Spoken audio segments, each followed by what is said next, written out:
You know what time it is. We got another blessed Sunday up in the building. Are you excited, Georgie? Anyway, you're listening to the All Burgundy and Go Everything Commanders pregame show powered by the Urban Sports Scene, the Fox Sports Radio, 96.9 FM and 1340 AM, Hopewell, Virginia. I'm Wole, joined by Glenn and George. What's going on, fam? I'm just glad to have made it to 3:00 and being here with you.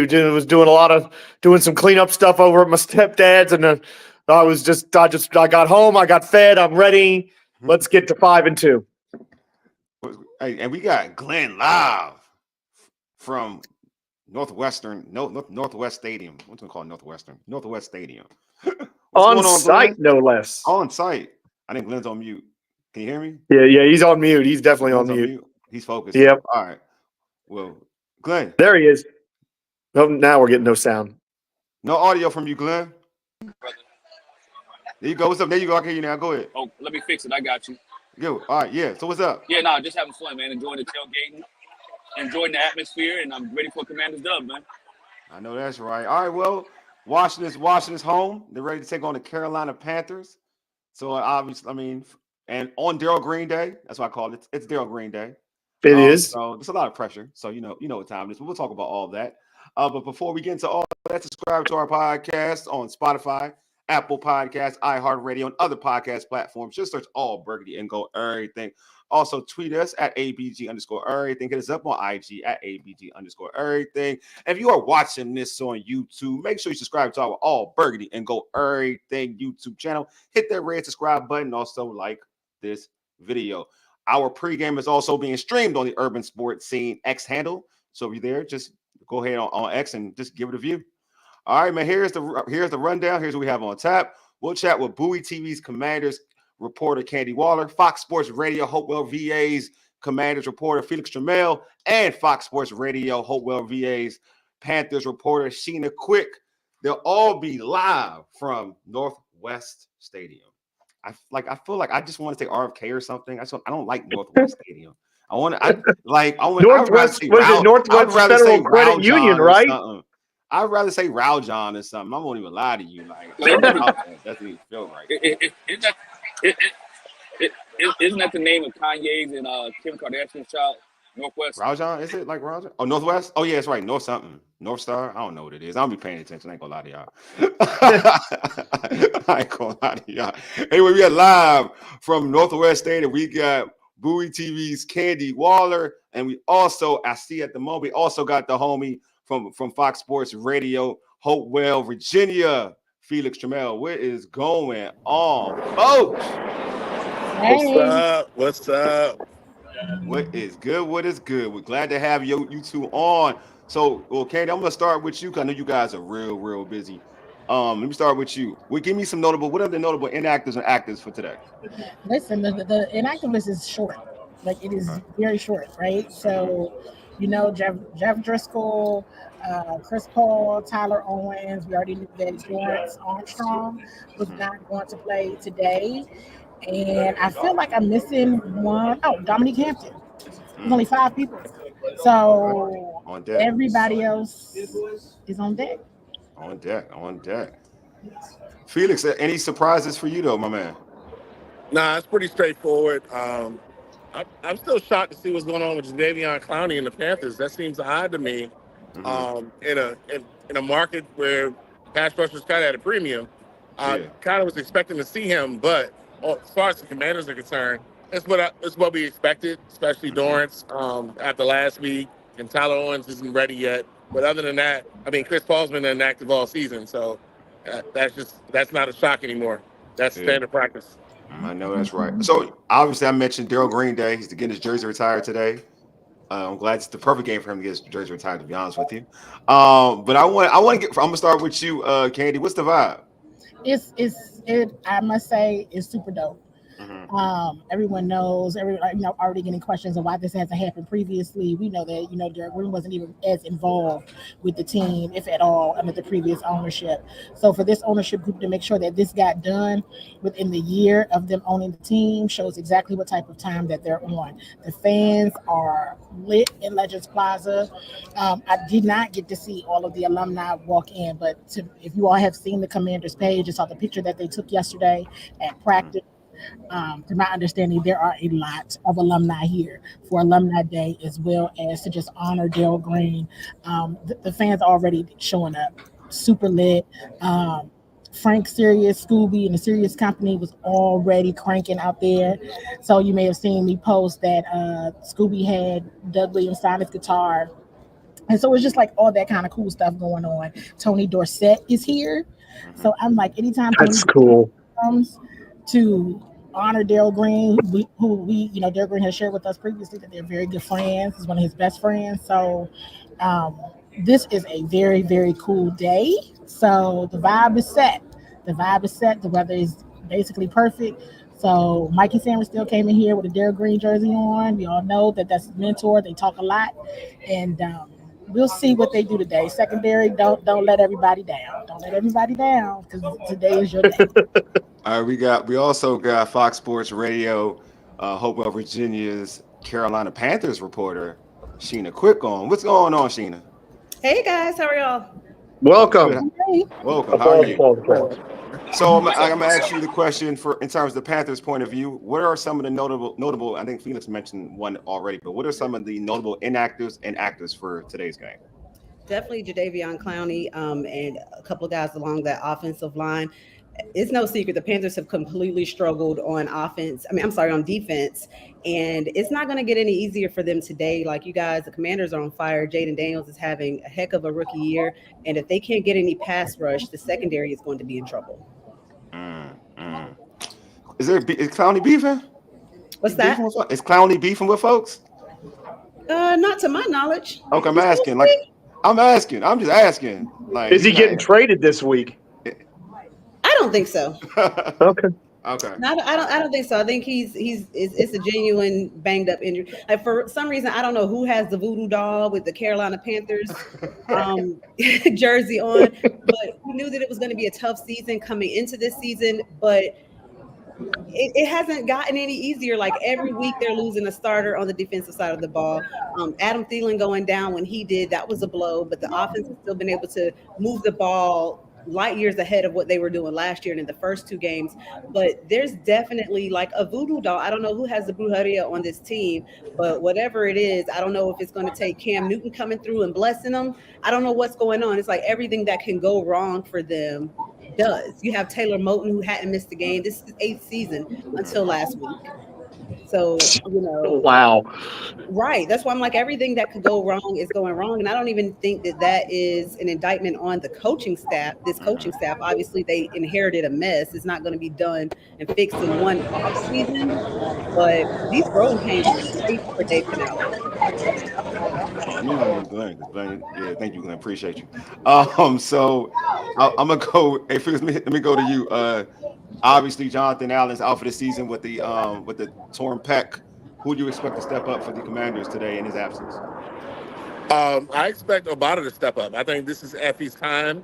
I think Johnny Newton's going to get the start, and he's going to get a lot of the feature. But I think Effie Obata, I think he was really somebody they saw in that hybrid role to slide inside, to play that 3-tech, be outside on heavier downs. So I really think he's going to start to flash because he has a lot of potential. Opposite of Deron Payne, but Newton is his time. I think he's fully healthy. I think we're going to see some things designed for him, some stunts up the middle, just to try to generate pressure to help out that back end. And if they do that tremendously, they should be fine. But it's going to have to be a platoon effort because no matter what Jonathan Allen's stats were, he's still whatever he is. He's still a top NFL talent, and it's just hard to replace those they don't come walking down the street. So it's going to take a platoon effort from everybody involved. Yeah, that was a Panther thing that happened for F.A. Obata to come and have a monster game against them. That's right. He was a former Panther. I forgot He was. Oh, wow. That's why I forgot that, too. He's one of the good Panthers that the Commanders kind of got. He's one of the good ones. Well, who's one of the bad ones? I mean, a couple years, Ron Rivera had some bad ones for us. I'm sorry. I won't lie to you. I ain't won't lie to you. Man. I mean, you guys. Frankie Lou was the good one. I won't lie to you. I'll be like, Ron, you get all, like, there's so many good ones, but you going to get the bad ones. Come on, bro. Like, Josh Norman was the bad one. Yeah, I like Frankie good. I might say Frankie's a good one. I mean, I went to Cam, gave me Taylor Heineke. What we doing here? What we doing in the streets? Like, what we doing here? Do you think he would have been received with the Commanders under Ron Rivera? Would he have been received well?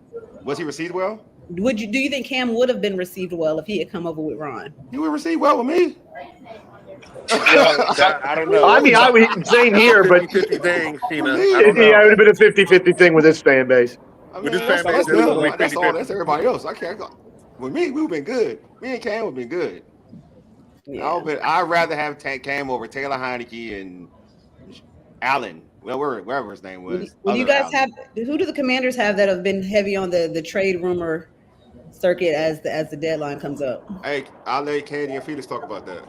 Well, Sheena, it was really Jonathan Allen or Deron Payne, but now you can't trade Payne because Allen's out for the season. So, I mean, those are probably the two biggest names out there for us that was probably on the block. I don't really see nobody else.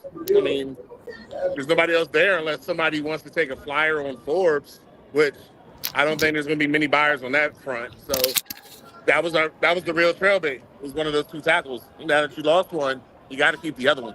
Got to keep them. So what about you, Candi?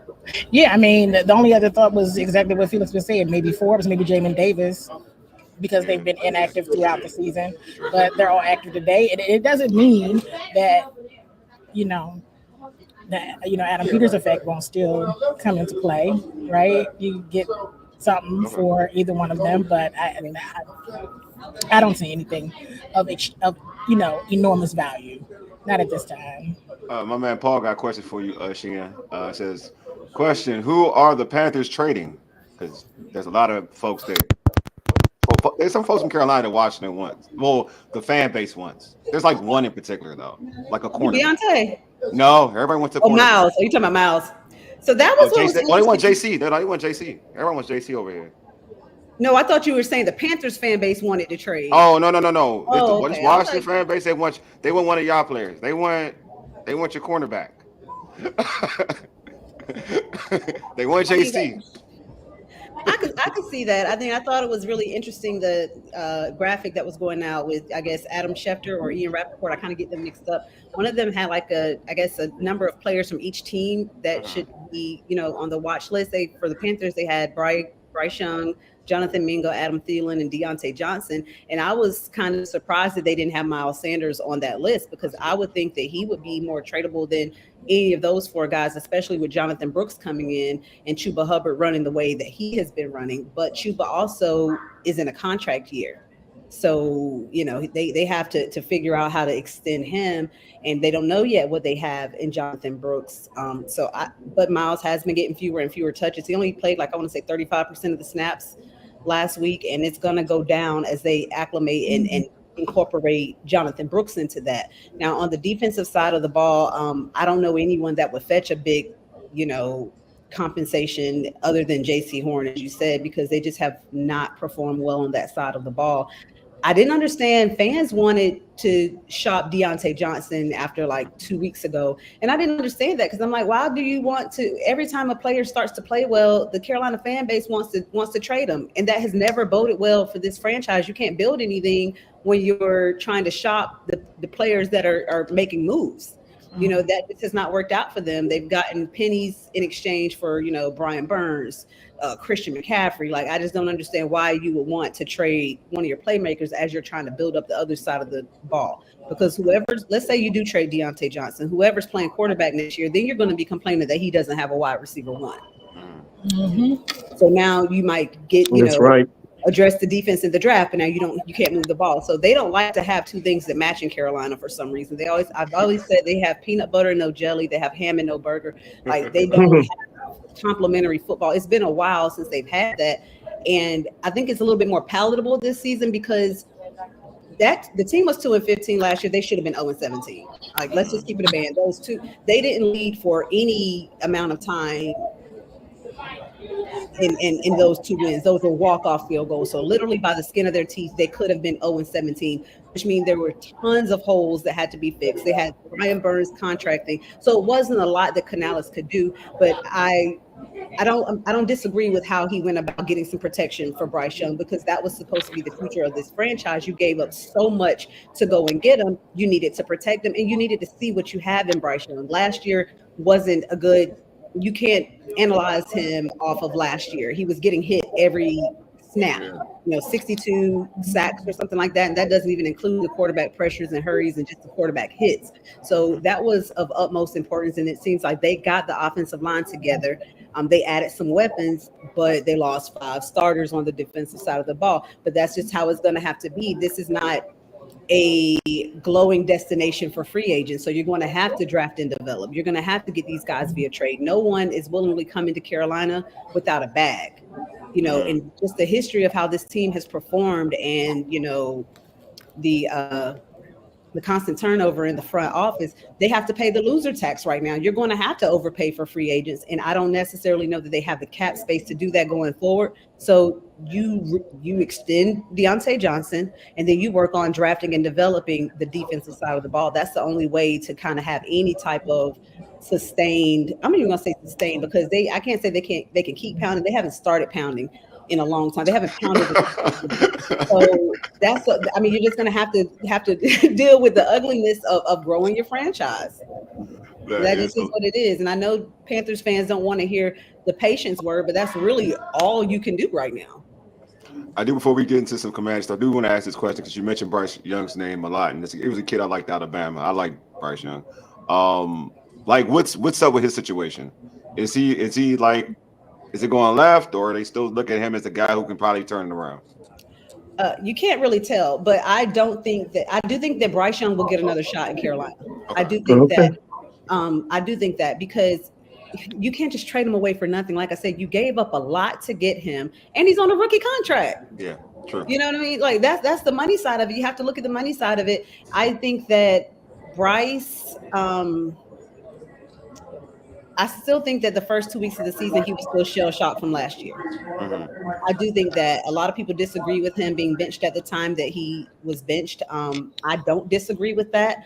I feel like you could kind of see his confidence waning with every snap that he took, and I think that they wanted to go ahead and stop that damage or control the damage as quickly as they could and give him a chance to sit back, let the game slow down, be on the sidelines, watch, and he's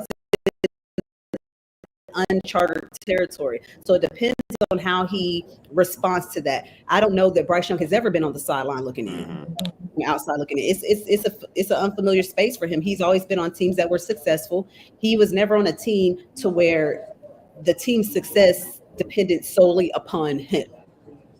He lost more in Carolina, probably more than he lost since he picked up a helmet as a Pop Warner player. And this uncharted territory for him, and it just is what it is. I think that he was put in a very unfair situation last year. David Tepper thought that he's such a great quarterback that we could put Uncle Rico out there and he's going to ball, and that just wasn't accurate. When it comes to the National Football League, everybody's getting paid, especially the guys that are rushing your quarterback. Yeah, I hope it works out for him. I do root for Bryce Young. But in terms of we're going to go to the keys of the game. So Felix and Candi for the Commanders, what are the keys? And I'm going to start with you, Candi. What are the keys for Commanders' victory over the Panthers? I mean, I think, and I'm definitely listening to Sheena. I'm like, it sounds like, and everybody wants this to be like an easy game for the Commanders, right? It has all the signs, right? It has all the signs that the Panthers are now attempting to tank or want to tank, or they're just like, hey, we're done here. It's week 7. This isn't going to work. Let's just try to see what we can get by the trade deadline, or our season is over with. It has all of the makings of that. And while I don't believe in trap games, I believe if there ever was one, it would be this one, because I'm going to still watch the film. I'm going to still pay attention. And a lot of the things that I talked to Coach Joe Witt about last week, as well as Coach Dan Quinn about, is which strengths do the Carolina Panthers have? They have strength, Deontay Johnson being one, right? And we know that the Commanders have a struggling secondary. We're just hoping that the Darryl Green energy gives them some good energy today. But you never know, right? You really never know. So between Deontay Johnson from an offensive perspective, Coach Quinn was very complimentary of the offensive line. He was a real complimentary, as well as myself, around special teams and certain different things that the punter can do. So just a lot of trick plays under their sleeve, and as well as you already mentioned as well, J.C. Horn.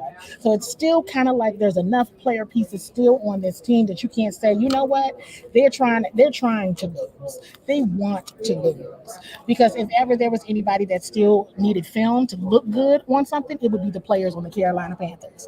So while I don't believe in trap games, this would be one. I think the Commanders, coming off of that loss to the Ravens, which they were very upset about, this is the day you got a very short inactive list. This is the day you prove your play. Right? You prove that you really weren't there yet when it comes to, facing Tampa Bay, facing the Baltimore Ravens. But if the record shows if it's true, then that means you should stomp a hole in the Carolina Panthers. That's what that means. Mm-hmm. If you're middle of the road, it'd probably be a close game. But I think the keys overall to success is be who you say you are, or be who you want to be, because then today is the day you need to do that, especially with all these alumni here. Can I just ask this question to both Felix and Candi, because that's sort of right where I wanted to go with this.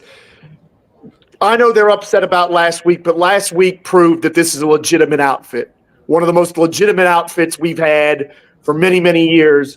How do they fight that feeling that they've arrived as a good team? Because I think that's sort of what you're talking about a little bit. Because a lot of people around the league said, "Hey, look, they just went toe to toe with either the best roster in this league or the second best roster in this league, and they were right in the game the whole way." So how do they fight that feeling of having arrived and still retain that hunger as a team that's kind of coming up and ascending and going up the ladder? I can tell you based on practices this week, they know they have not arrived. There's not a person in that room that believes that they have arrived. If they had arrived, they would have won that game.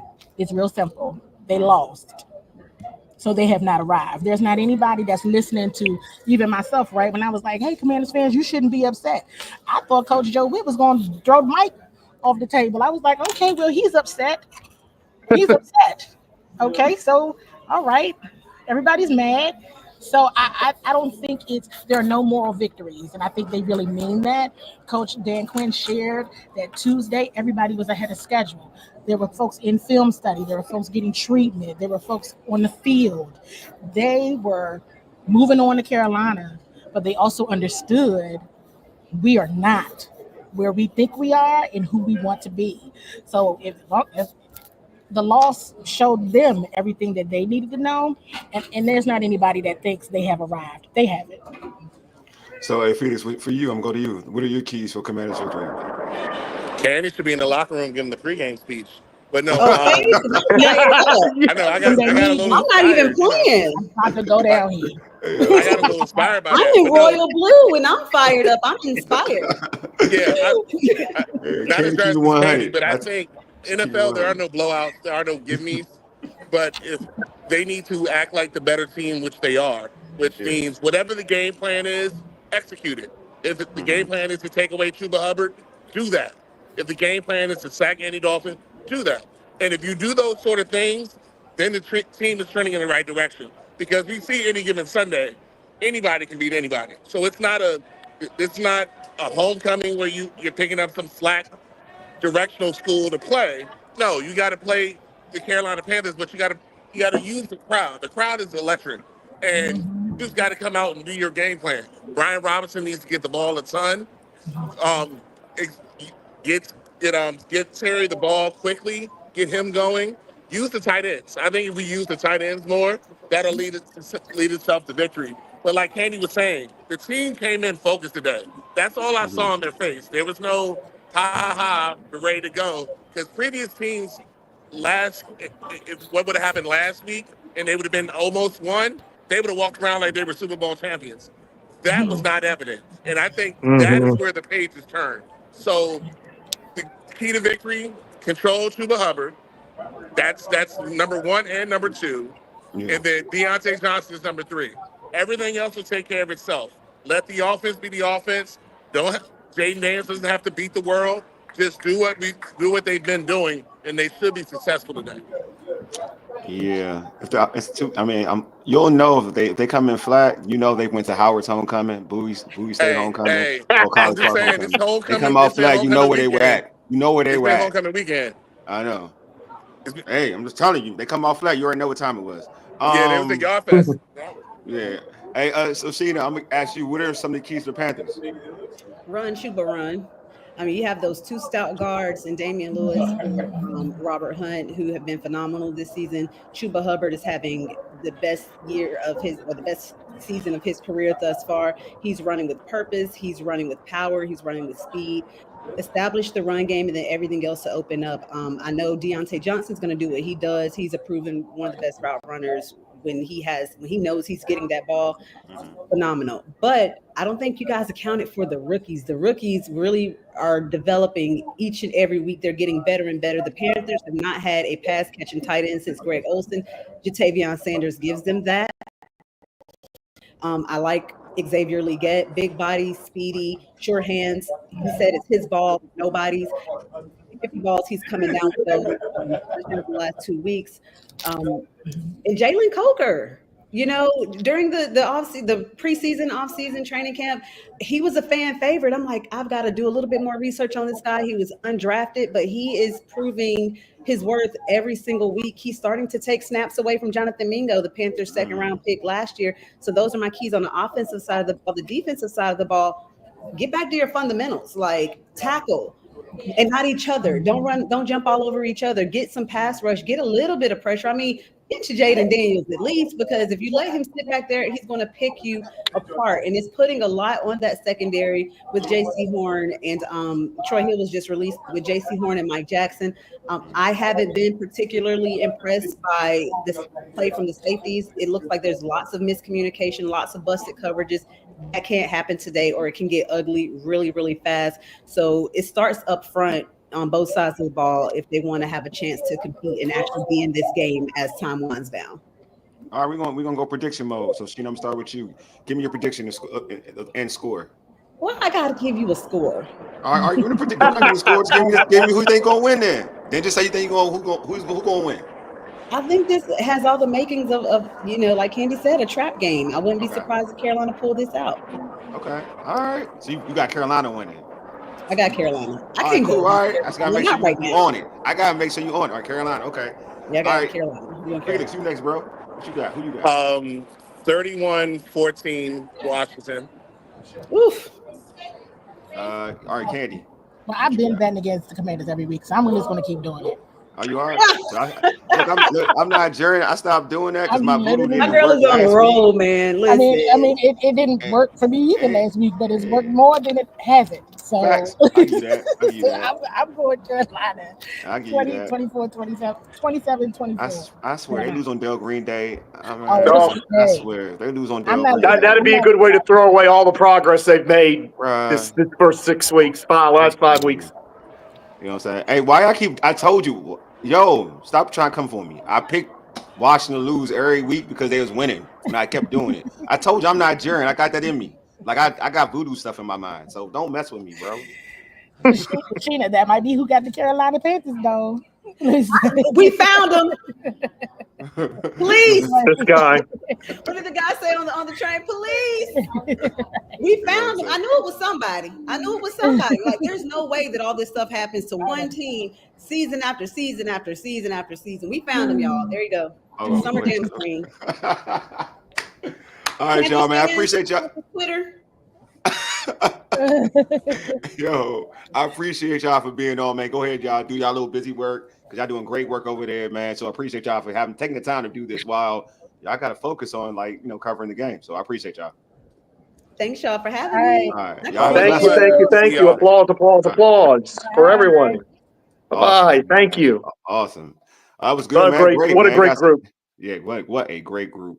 Question: Who is Andy Dalton? That's easy. I could have told you that. Yeah, the Red Rifle. That was one of the last.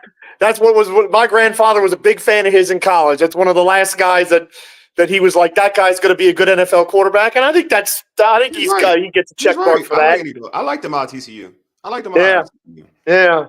Yeah. So, and truth be told, I mean, he had that one awesome year in Cincinnati where he was an MVP candidate until he hurt his leg. Yeah.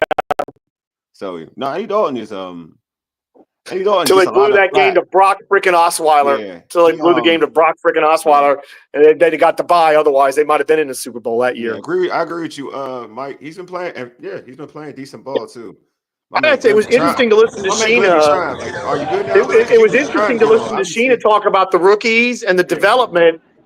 I thought I'd hear a lot more about the team's really down and there's not kind of that energy and it feels like a slog already. But I heard lots of notes of optimism, which I didn't expect for a team that's 1-5 and it just seems to be constantly negative headlines about. Yeah, I just think that, I mean, when you cover the team, you see individuals who, like I like Leggett. Like I do. I like them in Carolina. I like the South Carolina. Yeah, he's already a pretty good player, and he's only going to get better. I agree with that. I don't think they've done enough for me. I don't think they've done enough for Bryce Young personally. Compared to other rookie situations, like the guys who you see play well, the structure is a little bit better over there and on other teams than compared for Bryce Young. That's why I feel bad for him. And you also wonder what damage last year did to him. It did a lot of damage to him. But some dudes, it just depends what kind of quarterback you are if you can overcompensate for it. You know what I mean? Like for instance, I mean people make jokes or whatever, but about before the end of draft process. But Drake May is not in an ideal situation, but he seems to still be flourishing in terms of game. He's the only positive in New England right now by the look of it. And you can make the argument he has the worst talent out of everybody. Yeah, everybody who's starting at quarterback in the NFL, right? Yeah, so, his degree of difficulty is significant. So, but he's played well with all that. Played well enough with all that. Yeah, Bryce Young isn't able to do that because obviously there are physical limitations for Bryce Young. But I do think that if you put him in a situation where you can hone in on his talents, he could be a really effective and good NFL quarterback. Because he is accurate. It also speaks to the difficulty of being an Alabama quarterback in this regard. That too. You are surrounded by so much talent that it's pretty hard not to fail. Yeah. And you can be, to use a horse racing term, you can be really dressed up, but not be that good. See Mac Jones. I mean, I think Mac Jones is kind of the archetype for that. Yeah. When you look at the talent he was surrounded by, it's like, well, no wonder they went 15-0 and won the national championship. Right. First rounders, this side of him, that side of him, behind him, in front of him, and then after that first year when McDaniels left, it absolutely went sideways for him, and now he's a backup. I think for Bryce Young, what I'm kind of hoping for at this point is that he gets out of there and gets a fresh start somewhere because Sam Darnold, Geno Smith. We're now the NFL of redemption stories and reclamation projects coming back and doing well at quarterback.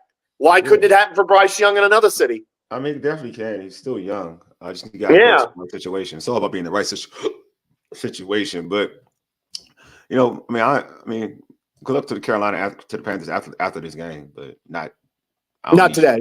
Not today. I mean, you all can get this. Y'all can get this work. Y'all can get this work today. Felix mentioned B-Rob, man. How effective, how important is it to have B-Rob finally have B-Rob back on this squad? I mean, one of the things, because there were so many things to talk about, we didn't have time to ask. I do wonder if there was some temptation to hold him back for Chicago next week. Good point. That said, we absolutely missed him last week, if for no other reason than we would have been more willing to try to run the football and be more confident in it. I mean, it's pretty clear. B-Rob is the hammer, and that makes it easier for Eckler and McNichols in the run game. And we need that hammer because you got to wear these defensive fronts down. You got to get after them. Take the sting out of the pass rush by running on them with somebody that can deliver a blow like he can deliver a blow. So that I think it's absolutely crucial that he's back. Granted, I would have loved to have seen him. I would have loved to see if we could have got through this week without him and then had him really 100% for Chicago. Yeah, my man Mike said B-Rob will get over 100 yards rushing today. All right, yeah, I can definitely see that. What's up, Marv? What's going on, homie? Let's see. Oh, yeah, they're making fun of Glenn's Wi-Fi. His situation, not Wi-Fi. His situation. Hey, listen, it's Northwest Stadium. The Wi-Fi's never been good there ever. Yeah, baby, it's Northwest Stadium. You know what I mean? Glenn's having a good time, man. Glenn, don't worry about the live, man. Don't worry about the show, bro. Enjoy your experience, bro. We appreciate you trying to tune in. I mean, beyond, but yeah, man, enjoy your experience, bro. Don't worry about the show. But yeah, I do think that having him back is great. But I never thought about it the way you thought about it, George. That makes a lot of sense. Having him sit out, to have him sit and play the Chicago game, because that's the game, truth be told, you're going to really need him because you're going against a vaunted Chicago's Bears defense. I want to ask Sheena about, the Panthers defense, because I know she interviewed, I forgot which player she interviewed in the locker room, and she talked about how, like, this defense is on a historical – it's on route to be historically bad and within the Panthers. So I wanted to ask her about that, because to your point, George, if this defense is that bad, B-Rob may not be needed for real. I mean, part of their problem is the same problem our defense has had at times, which is they get put back on the field a lot, and they don't get help from the offense. That not this year, but in the previous years, our defense was bad, but it probably wasn't as bad as it looked because the offense just would not be able to hang on to the football consistently. So, that's something that we got to realize is that, if we give Carolina any kind of a sniff that they might win this game, this could become a real problem. You want to jump them early and just get that thought out of their mind and get them thinking about, let's just get this over with and get back on a bus and get out of here.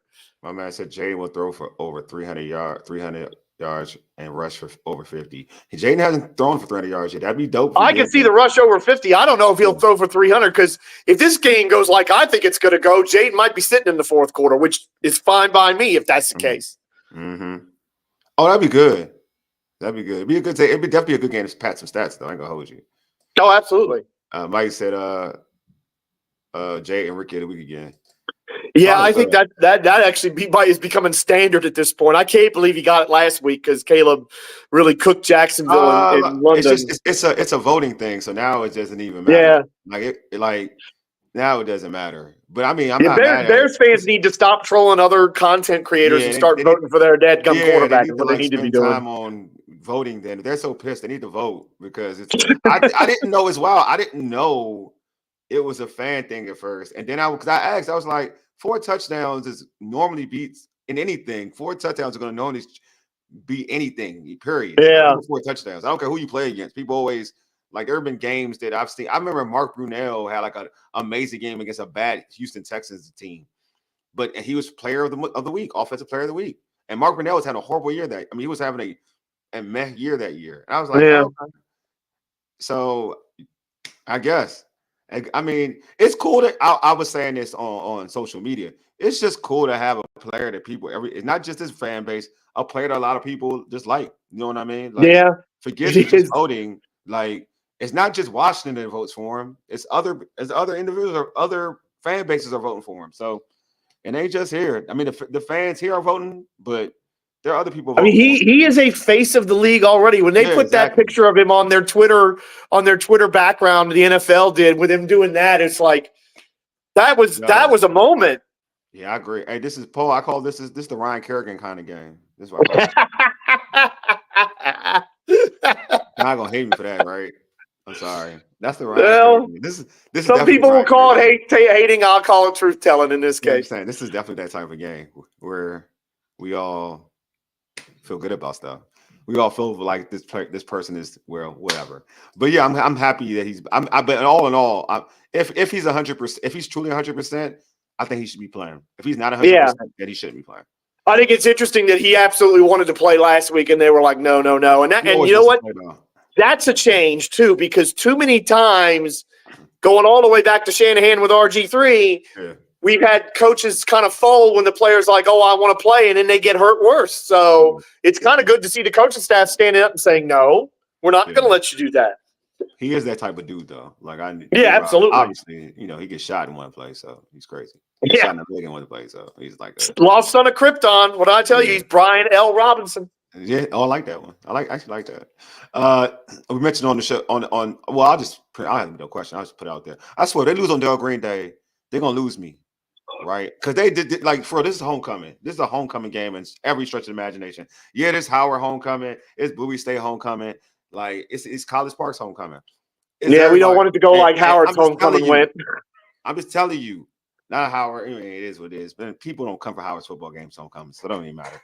Like, so College Park, they care more about the football game. Howard they don't care about the football game for real. But like this homecoming here, this DG homecoming is essential because it sets the tone of it sets the tone of what I've been trying to get the homecoming experience to be. A lot of times they would set up homecomings on like teams where they're probably gonna lose. All right, I'm gonna keep it a bean. They're probably gonna lose. This is the game. You got the team. The atmosphere is lit. This team is uber positive. You got the right team coming in town that's in disarray. This is the homecoming game. Like, this is the game that you need. You know what I mean? Like, and that's why, all jokes aside, I know it was funny, but I'm serious. Like, when I said like, all right, if they come out flat, I kind of know what happened. I ain't trying to be funny. I feel like you were busy. One, to your point, you probably were feeling yourself like you really felt yourself after the Ravens game. And secondly, it's like, what were you doing? Were you out and about? You know what I mean? Like, I'm serious. Like, I'm just gonna keep it about. Like, were you out and about? Like, because this isn't a game because you put so much good film on paper. I mean, on tapes, so much good film out there for everybody to see. Where we've been competing, like you said, this team is legit. If you're legit, and you're responsible and structured in what you're doing, this is the game that you're supposed to look good. My man Mike said, will your boy Jamin play today and is Forbes active today? They're active, I believe. They're both active, right? I believe they're both active. I think Jamin is. I didn't see I can't remember if Candi mentioned Forbes or not. Forbes is active. I believe they're all active. Let me go back. I believe, hold on, let me see right now. I believe they're all active. Of course, they should be active. Yeah, they'd be active over Mike Davis. That'd be trash. They're all active. I'm right. They're all active. Good. They're all active, and he should. Look. Jamin should play because it's like obviously like they have issues with injuries because Dorrance Armstrong is out. I think Dorrance Armstrong is he out? He's out. Dorrance Armstrong's out, and we saw what St-Juste is about. Like, what are we doing here? Yo? I ain't gonna lie to y'all. We know what St-Juste is about. We did a whole my man Jeremy ain't here. We did a whole diatribe on St-Juste. Like, we don't even talk about him no more. The juice ain't loose. The juice ain't loose. No. The juice ain't loose. All right? The juice ain't loose. You know what I'm saying? This game, I agree with this. This is a game to be motivation toward the Bears game. Totally agree. And I you know what I would say to that, Michael? I would say you're setting the table for this next, because this was the stretch we were talking about. We played the Ravens, which was on the road. Now you got all these home games, and they're winnable. This one, Chicago, the Giants, and it's like you can see you got an opportunity to be 7-2, which means you got an opportunity to be a contender in this conference. Because I'll just point this out: Minnesota's losing right now. That was the number one team. They're losing right now. They're losing the Lions, yes, but it's like the Lions are another team too. The thing I'm wondering about with this team is that are they starting to realize that not only are they a contender, but the kind of things that are in front of them. A division championship, possibly getting a high seed in this playoffs. Those things are starting to come together for this team, but they've got to go out there and get the results on the field. And it starts here with Carolina. And like Candi and everybody else said, if you're really serious, you go out there and you blow them out and you win easily. And your quarterback maybe sitting in the fourth quarter like against Cleveland. This is my guy, man. This is my man Marvin grew up with me. Sandbox folks. Dan Quinn, get rid of the soft players. Davis, Forbes, Dodson, etc. Man, I like, man. Come on, Marvin, man. Don't hate on my man. Well, Forbes got to get mentally tougher. I agree with you, but I don't want to get rid of him. I think he has talent. But yeah, I like Jamin. Jamin's my guy too. I think Jamin needs an opportunity. I don't think Jamin's soft though. I do think that Forbes is a little mentally weak though. I won't hold you. My man Todd said, I would be more concerned about the game if we would have beaten the Ravens last week. I agree with that. We lost. Coaches should have had their attention this week in practice. I agree with that. I think that's absolutely right. Yeah, we got to win today. I agree. We better win. Yeah, we got to win today. We got to win because it's Darryl Green Day. Darryl Green Day. That's trash. Oh yeah, Minnesota and the Lions game. That's super tight. So I don't think it changes any direction. It's 23-28. That game is competitive. Oh, so they just kicked the field. They just kicked the field goal, and the game is competitive. Which means they got to stop. They got to stop the Lions. Which that's one thing. Two things have been exposed. I'm just saying they're legit. I'm just saying when you compete with them, they're legit. Like the Vikings, they are, but Darnold's been exposed a little bit, and that Vikings defense is finally getting exposed a little bit. Thank goodness. What Darnold stats? He's thrown at least one pick. I think he threw two picks today. He's 21 pick, dude. 21-25. 21 out of 25. He's doing good. All right. He's doing good. I heard the big pick early when I was out there shoveling dirt. Yeah, that's when they came back. They had a pick, and that's when they started. The momentum. Yeah. George, what's your keys for Commanders victory? Your keys, bro. I think the main thing is not just jumping on them early, as I've said, but don't let Andy Dalton get in any kind of a rhythm, because even with the supposed lack of talent on this Panthers team, we've seen Andy Dalton get rolling a few times this year since he's got in. True. And he's a quarterback that can put up huge numbers if he starts to get on a roll. So don't let him get in a rhythm. Hit him. He's not a great running quarterback, so he's not a total statue back there, but he's kind of a target that you can get to. Get to him, get him on the ground. Don't let him get in a rhythm, because I'll be honest, I can't see Carolina stopping this offense. Not the way it's going right now. So, I mean, this shouldn't be – I don't want this to be a shootout. Granted, I think Washington will still win even if it is, but it should – don't let this be a shootout. Don't let this be, 28-21 going to the fourth quarter or 28-24 going to the fourth quarter. Yeah, that's what – excuse me. I agree with you. I think that all right, okay, maybe. Thank you, Marv, my guy. Appreciate you now. I think that it should be a runaway thing. The key to me is to stop Hubbard. That's my key. Like, you got to stop Hubbard. And I also agree with you that I don't think that I know Carolina's defense shouldn't be able to stop Washington's offense. Like, that shouldn't be a thing. Like, I think Washington should be able to do whatever they want to. Run the football, throw the football. Like, obviously, JC, you got to be careful about attacking JC Horn. But there's things you can do, like, to be effective. Like, this defense hasn't stopped anybody for real this year. So this is an opportunity where Washington, every week we said we could score against anybody. Every week. Now we got a defense that's actually bad. We should be able to score on this defense and score a lot. You know what I mean? This should be a 30. Like, I ain't gonna lie to you. If it's not a 30 plus, if they don't score 30 plus, I'm gonna be very disappointed. Same. Right. I'm be honest. Like, because you gotta look at, it's not like you're going against, like, all right, for instance, it's not like you're going against even the Browns defense. Like, this defense is so much, like, it's so less than compared to that defense. I mean, arguably this may be the worst defense we've seen.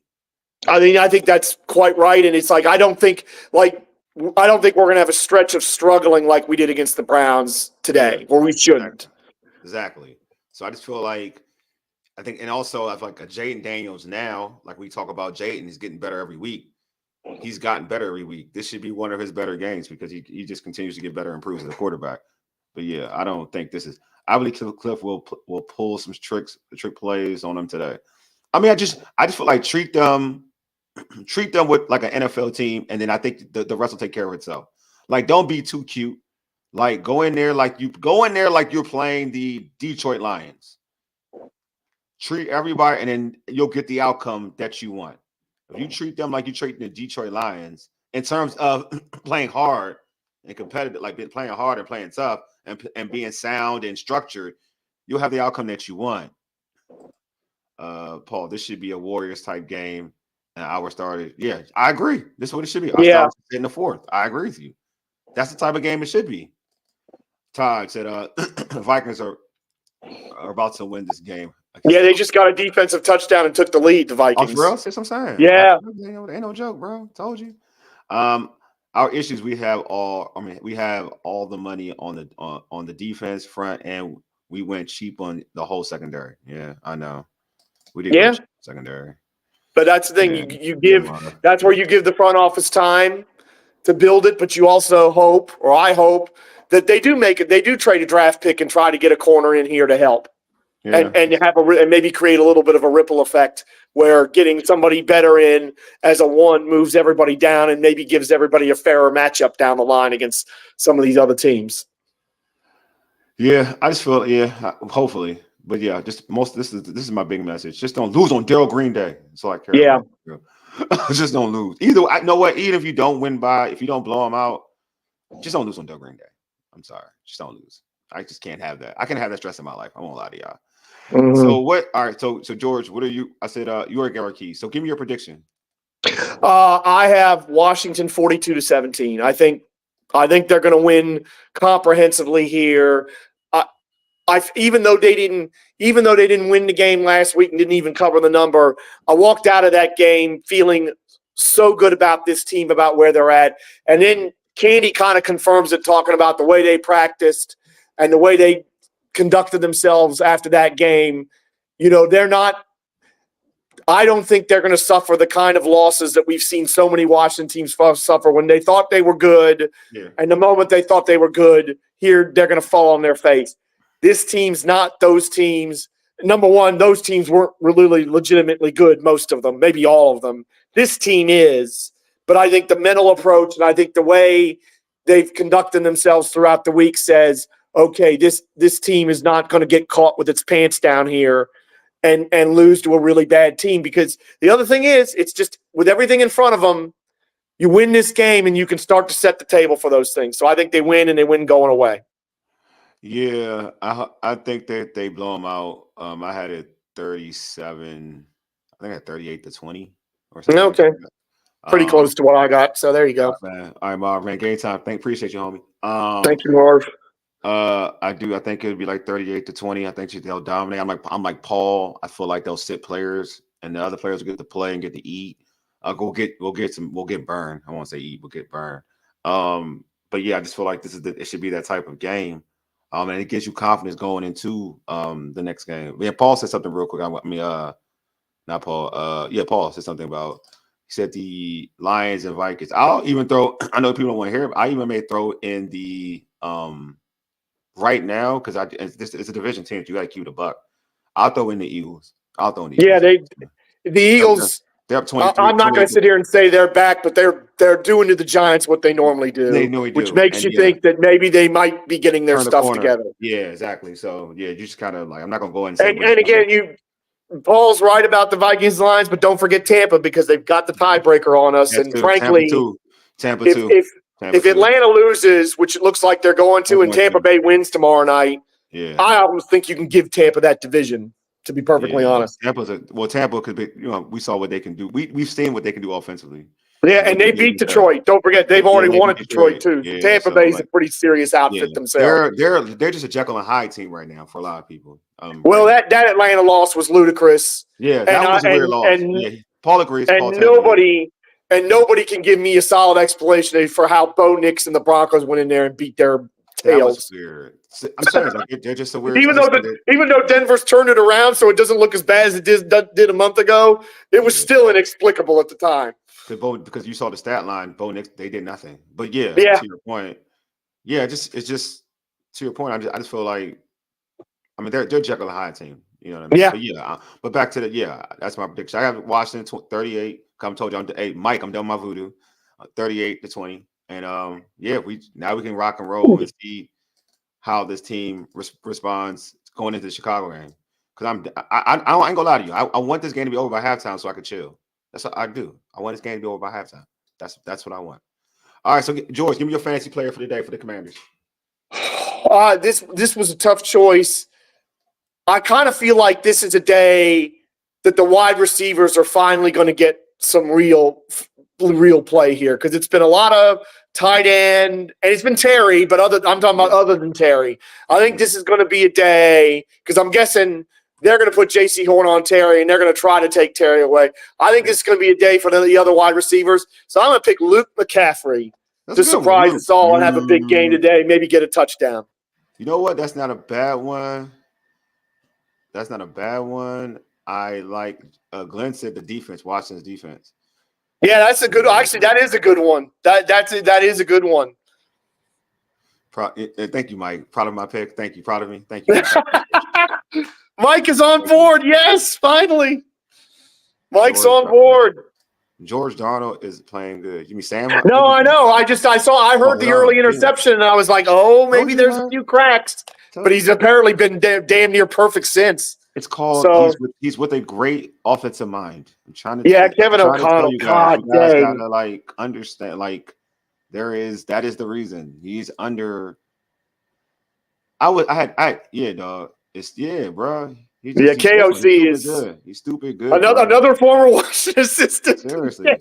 And Zach Ertz. All right. Ertz is good one too. My B-Rob's so easy. I mean, I just feel like it's so easy. Anybody offense is so easy. I mean, all the starters. I mean, should I say Noah Brown or something? I think I've done Noah Brown already. This is way too.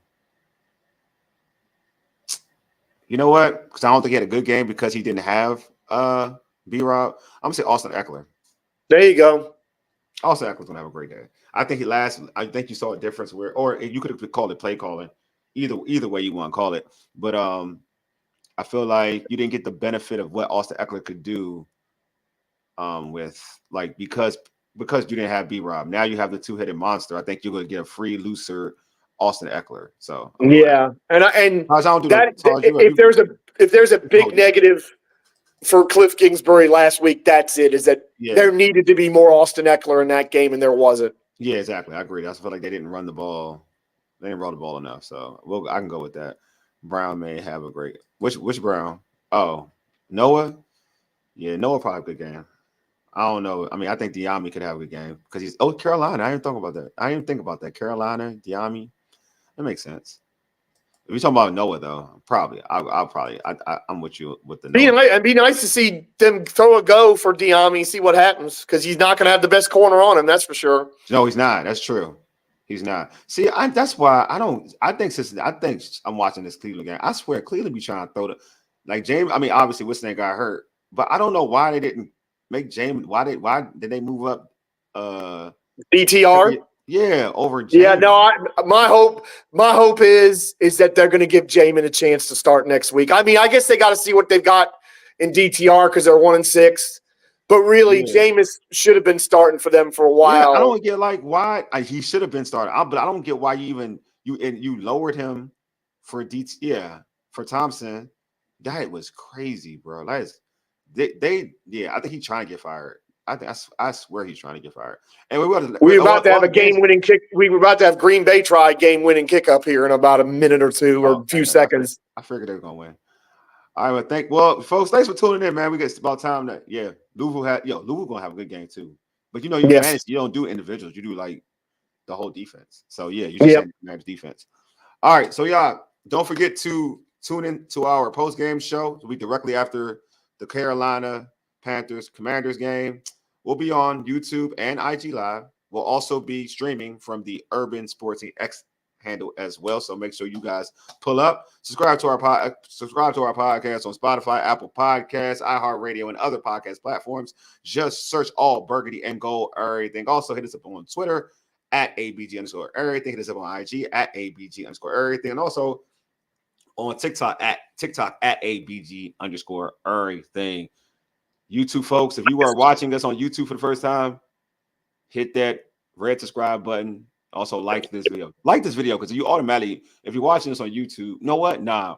If you're on the other individuals' YouTube accounts or whatever, jump onto the All Burgundy and Gold Everything YouTube channel and then subscribe. I know some of y'all are linked into other, because I see how it works. Y'all link to other YouTube channels too. So I'm cool with that. But I want y'all to hit us up, subscribe to us as well. All right, man. Appreciate y'all for tuning in. Anyway, you've been listening to All Burgundy and Gold Everything, powered by the Urban Sports Scene and Fox Sports Radio 96.9 FM and 1340 AM. Hopewell, Virginia, for ages. Yeti deuces. We are out.